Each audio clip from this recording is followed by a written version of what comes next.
नमस्कार दोस्तों, better health homeo care में आपका स्वागत है। माई सेल्फ डॉक्टर स्मृति। तो आज का हमारा टॉपिक है नेजल पॉलिप। नेजल पॉलिप क्या है? मांसल की बढ़ोतरी होना, नाक में मांसल की बढ़ोतरी होना, मांस की बढ़ोतरी होने को हम नेजल पॉलिप कहते हैं। Growth in the lining of nose and और इन द साइनसेस। ये सबसे इंपॉर्टेंट, ये पेनलेस रहता है एंड ये नॉन कैंसरस होता है। अब हम बात करते हैं नेजल पॉलिप के रिस्क फैक्टर्स की।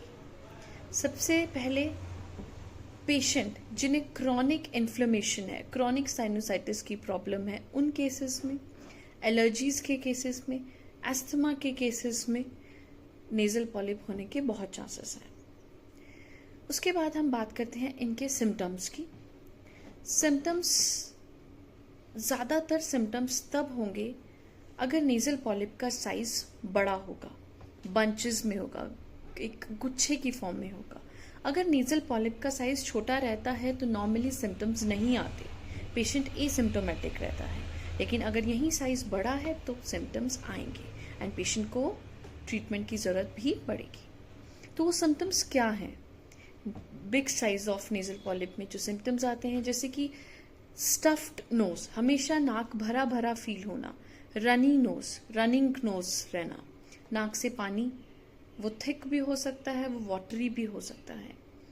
Third is frontal headache, heaviness, headache, यहाँ हमेशा एक दर्द बना रहना, स्नोरिंग की प्रॉब्लम रहना। ये एक मेन सिम्टम्स हैं जो नेजल पॉलिप के केसेस में मिलते। इसी के साथ ही एक पेशेंट कई बार कंप्लेन करता है पोस्ट नेजल ड्रिप की, नाक के पीछे से रेशे का गिरना, गले में रेशा आना हर टाइम।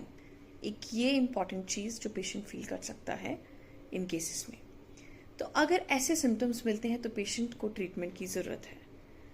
अब हम बात करते हैं होम्योपैथिक ट्रीटमेंट की। होम्योपैथिक में मेडिसिन का कैसे रोल है, क्या क्या इंपॉर्टेंट फर्स्ट ग्रेड मेडिसिन हैं जो इस केस में काम करती हैं।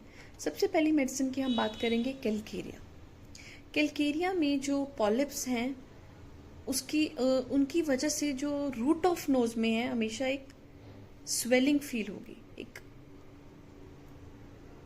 चीज रूट ऑफ नोज में एक स्वेलिंग फील होगी। हमेशा कोराइजा की प्रॉब्लम, मतलब जुकाम एक रहेगा, नाक का बंद होना एक सिम्टम हमेशा बना रहेगा कैलकेरिया के पेशेंट। सेकेंड नंबर पे हम बात करते हैं ट्यूक्रियम की। ट्यूक्रियम एक बहुत अच्छी मेडिसिन इस केस में। इसमें म्यूकस पॉलिप्स होंगे, म्यूकस पॉलिप्स, पुराना एक नज़ला जुकाम जिसे हम हिंदी में बोलते हैं वो बना रहता है, विथ स्टॉपेज ऑफ नोज। ये चीज़ हमेशा बंद फील होना, ये हमेशा मुझे बंद लगती है, पेशेंट ऐसे बोलेगा। और अगर डिस्चार्ज निकलता भी है तो वो एक गोलियों की फॉर्म में निकलेगा, एक नोड्यूल्स की फॉर्म में बन के निकलता है ट्यूक्रियम के केस में। Third medicine is Sanguinaria nitricum. इस केस में सिम्टम्स क्या आएंगे? हमेशा सेम थिंग, ऑब्स्ट्रक्शन फील होगी ही होगी, बिकॉज पॉलिप्स बड़े साइज के हैं, ऑब्स्ट्रक्शन फील होगी। साथ ही वाटरी, पतला म्यूकस निकलेगा एंड प्रोफ्यूज, बहुत ज्यादा। इसमें सबसे इंपॉर्टेंट है पेशेंट को एक जलन जैसा दर्द होगा रूट ऑफ नोज पे, यहाँ उसको जलन जैसा दर्द हमेशा बना रहेगा। ये सेंगुइनेरिया के केस में है। And last is phosphorus. Phosphorus के केस में क्रॉनिक गिटार तो होगा ही पेशेंट को। इसमें सबसे इंपॉर्टेंट है ब्लीडिंग, हेमरेजेस, स्मॉल हेमरेजेस के चांसेस बहुत होंगे। ब्लीड इजीली, जो उसके पॉलिप्स हैं उनमें से ब्लीडिंग होने के चांसेस बहुत ही ज़्यादा फ्रिक्वेंट होंगे, बट इन स्मॉल, लेकिन होगा वो जल्दी। तो ये हमारी होम्योपैथिक कुछ फर्स्ट ग्रेड मेडिसिन हैं in case of nasal polyp. तो अगर पेशेंट कोई भी इन सिम्टम्स को सफ़र कर रहा है 10 या 10 दिन से ज़्यादा, तो वो अपने नियर बाय डॉक्टर को विजिट करें और होम्योपैथिक मेडिसिन लेने से पहले एक बार अपने होम्योपैथ से ज़रूर कंसल्ट करें।